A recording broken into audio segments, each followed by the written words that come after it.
आया है तो हमें ये स्वीकृति नहीं कि इस व्यक्ति ने दुख दिया है।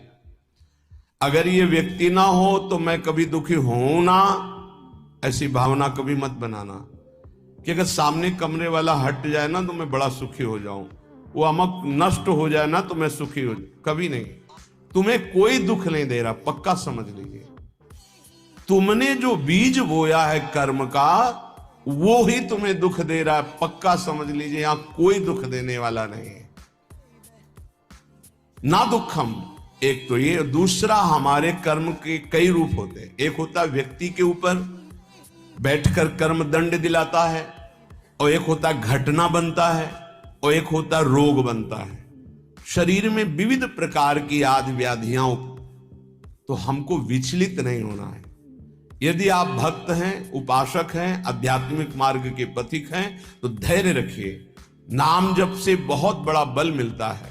सत्संग से हमारे अंदर विवेक जागृत होता है, सहने की सामर्थ्य आती है।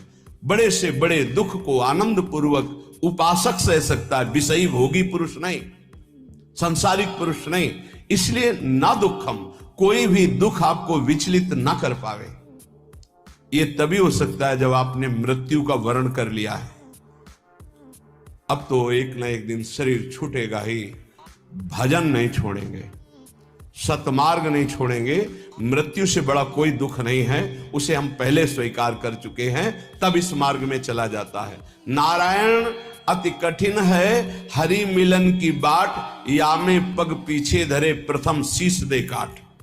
शीश काट का मतलब अपने अस्तित्व को आराध्य देव में समर्पित कर देना। अब जोई जोई प्यारो करे, सोई मोई भावे, तो दुख किस बात का।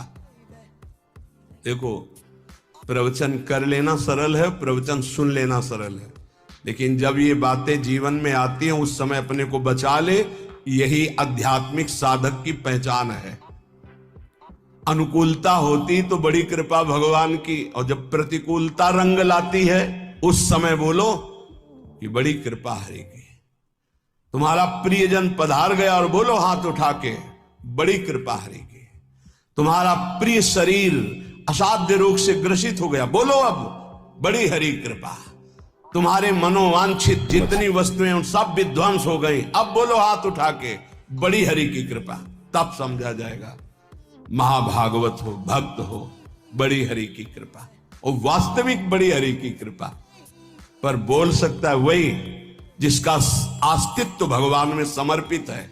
अगर अस्तित्व देहाभिमान में है तो बोल ही नहीं सकता। हरि की कृपा प्रतिपल, नासवान का